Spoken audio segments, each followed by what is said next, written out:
नमस्कार दोस्तों, इंदौर और मुंबई के बीच में दूरी घटाने के उद्देश्य से बहुत लंबे समय से जिस परियोजना की मांग की जा रही थी, करीब 1.25 साल जिसकी स्वीकृति को हो चुके हैं, लेकिन भूमि अधिग्रहण की प्रक्रिया अब भी पूरी तरह से अपना रंग नहीं ले पाई है। और बात करते हैं इस परियोजना के बारे में, हम समय समय पर आप सभी को जानकारी देते आ रहे हैं। अभी केवल जो भूमि अधिग्रहण के जो मसले हैं वह हमारे रेलवे प्रशासन और स्थानीय प्रशासन के द्वारा पूरी तरह से हल नहीं किए जा सके। इसी का नतीजा है कि नासिक जिले का तो हमें पूरी तरह से जो जमीन अधिग्रहण की प्रक्रिया है वह धरातल पर सबसे पहले शुरू हुई थी और अब उसको पूरा करने के लिए अंतिम जो प्रक्रिया है वह जल्दी ही आपके सामने आ सकती है। इससे आगे धुले ज़िले की बात करें तो धुले ज़िले में जो हमारा इलाका लगता है धुले सिटी के आसपास का और नरडाना के आसपास, और हमारा जो शिरपुर और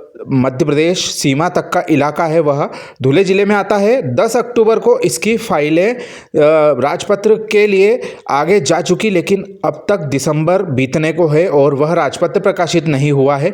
इसके साथ साथ हमारे बड़वानी ज़िले के 2 तहसीलों वर्ला और जो हमारा पड़ता है सेंधवा, वहाँ का अभी तक राजपत्र प्रकाशित नहीं हुआ है। यह भी एक चिंता की बात है। इसी के साथ साथ हमारे धार जिले के राजपत्र का भी प्रकाशन नहीं हुआ है। इसके साथ साथ हमारा जो खरगोन जिले का एक इलाका है वहाँ का भी राजपत्र नहीं आया है। कुल मिलाकर यह चिंता की बात है।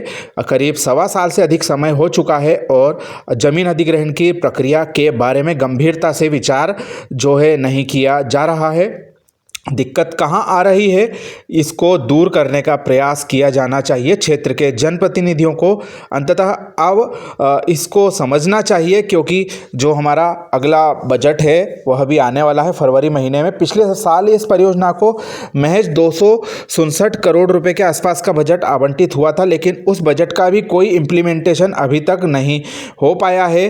तो जो जमीन अधिग्रहण की प्रक्रिया है, कम से कम उसमें उक्त बजट को इस्तेमाल किए जाने की शुरुआत हो जानी चाहिए थी।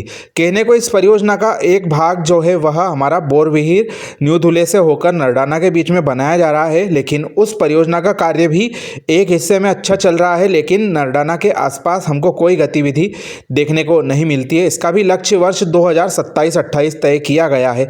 ठंडे बस्ते में यह पूरी तरह से परियोजना अभी चल रही है।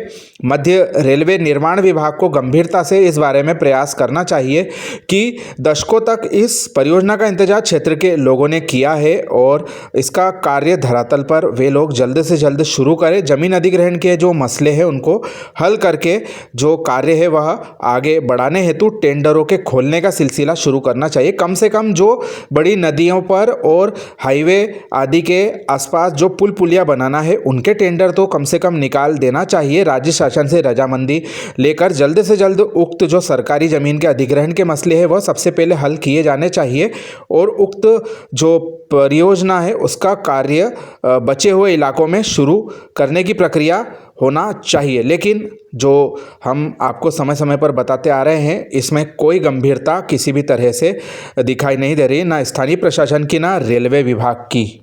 ऐसे में संबंधित क्षेत्र के जनप्रतिनिधियों का दायित्व बनता है कि वे जो भी अपने इलाके के जिला कलेक्टर हैं और रेलवे अधिकारी हैं उनसे उक्त परियोजना की स्थिति का फीडबैक लेते रहें, ताकि वे लोग इस परियोजना का जो कार्य जगह जगह पर हमको भूमि अधिग्रहण का मामला अटका हुआ दिखाई देता है वह किसी भी तरह से आगे बढ़े। और किसी भी तरह का विवाद यदि होता है और कोई भी आपत्ति वगैरह आती है तो उसको सुलझाने की जो प्रक्रिया है जनप्रतिनिधियों के सहयोग से आसानी से पूरी की जा सकती है।